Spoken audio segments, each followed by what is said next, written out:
Hey, Biker Trash here. I was asked to do a Zune review, which this might not be a good review because I'm not very techy, but I'll do my best. Pretty much, this doesn't get much respect compared to the iPod. And there are a few areas where this could definitely be improved on, which I don't think they improved on them when they made the new versions. This is the original 30 gig version. One thing is, if you expect it to be a click wheel like on the iPod, it's not. It's just, up and down, left and right, and a center enter.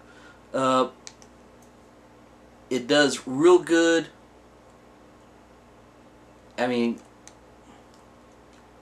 it's got plenty of room on it for me. I mean, I've got quite a bit of music, I think, but people like King Lafo and JT Mitchell would probably laugh at my collection because I've only got like close to 1,000 songs in my collection. I think JT Mitchell said his collection is like 15,000 songs, which I can't even fathom having that much music because I couldn't listen to it all.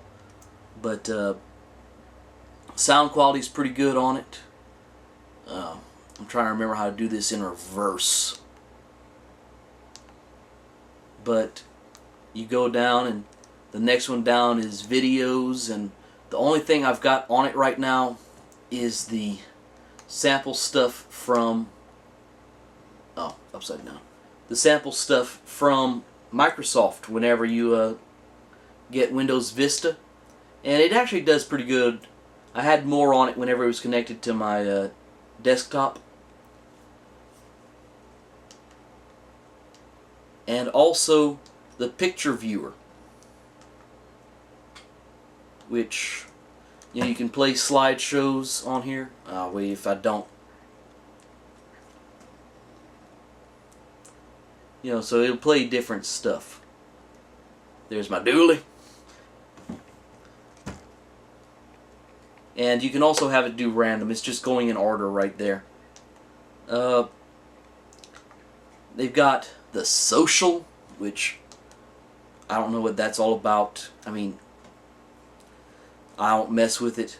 It's got an FM tuner in it, so you can tune in if you're jogging or whatever with it. And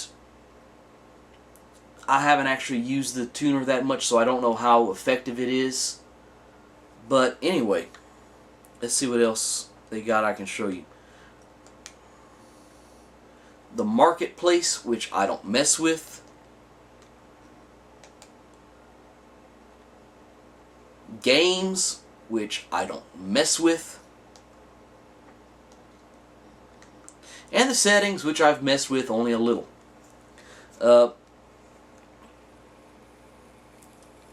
So basically, for me, plenty hard drive. I like the way it is. It's got a very interesting finish on it. It's translucent, and it's almost like a slight texture to it, almost rubberized, but it's not.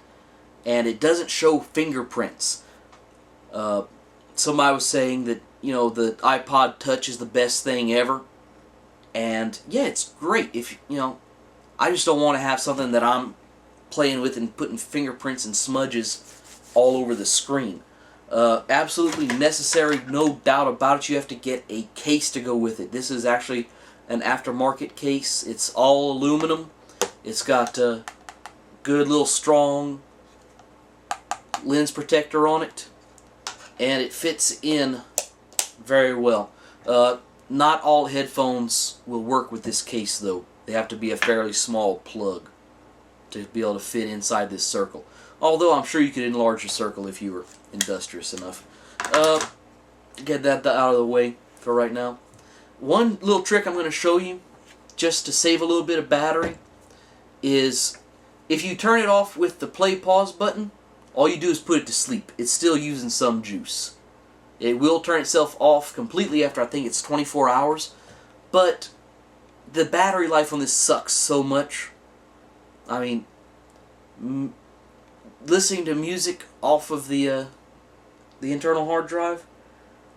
I think the best I've gotten out of it, I listen to it when I go to bed, and off of a full charge, I'm lucky if I can get a full night's music out of it offshore, which I usually sleep for about 8.5 hours, so 8.5 hours worth of battery life. What you're going to do to turn it off completely, hard turn off, is you're going to hold the back button right here and the down, and whenever you do that, it turns off completely. Whenever you go to turn it back on again, it boots up from the start. So you save quite a bit of battery by doing that. Because if you leave it off, just on the play button, it'll use up about 1/10 of the battery just doing nothing for the day. One thing I will say, if you travel with it and you don't have a laptop or a computer with you, Microsoft will sell you this. This is their wall charger.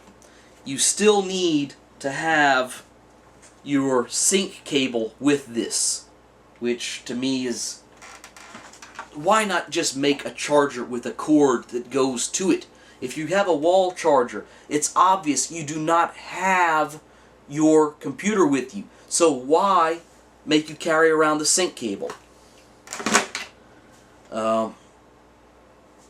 That right there, Microsoft sells that for about double the price you can get for a universal USB charger. So I just say pick it up, because I'm not sure if this right here, when you buy it individually, I'm not sure if this actually comes with a sync cable. What I got it with was an AV pack that allows me to connect it to my TV up there and watch movies off of this on the TV. The single largest problem that the Zune has is aftermarket support. There are very few third-party anybody's that make parts or accessories for this. I mean, cases, that's about it that you're going to find on the aftermarket. You won't find any aftermarket like cradles, because I'd love to be able to get a cradle to be able to drop this in on my truck and listen to it like you can get on an iPod. Well, for this, all that Microsoft makes is a cigarette plug-in with an RF modulator that will take, with an FM modulator that will let you listen to it over the radio. But that sounds terrible. What I'm thinking about doing is just pulling my radio out of my Ford and putting some in the back in the accessory plugs and just plugging it into the headphone jack. But the bad thing about that is Microsoft does not make just a car charger, so I've still got to have all the plug-in, still gotta have the plug-in, the little box for the FM modulator, and all that still in there, even though I'm going to be going off the headphone jack. So, just not very well thought out, I find, for accessories. What I actually get a lot more mileage out of is my PSP. And let me just turn this on. I'm not used to doing this stuff backwards. The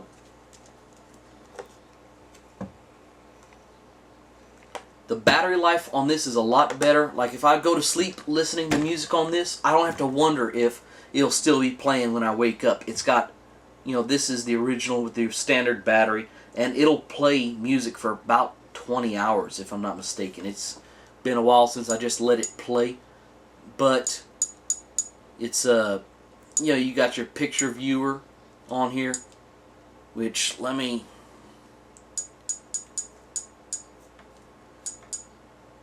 get to a picture.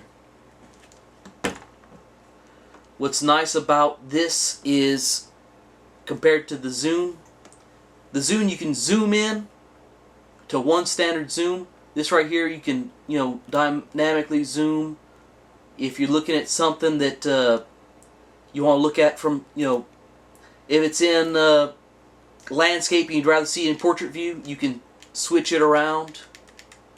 And I just really do like the picture viewer on this. The only bad thing is there's no shuffle like there is on the Zune. Let's get back out of this.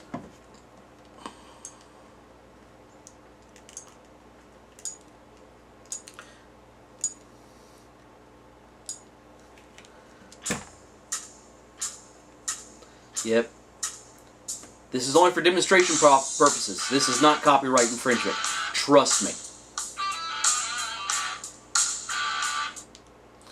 And my very favorite feature on this is the movie viewer. This thing has a ginormous screen on it. It's probably as big as the iPod Touch and the iPhone. I guess I've never really messed with them because I know I'm not going to own one.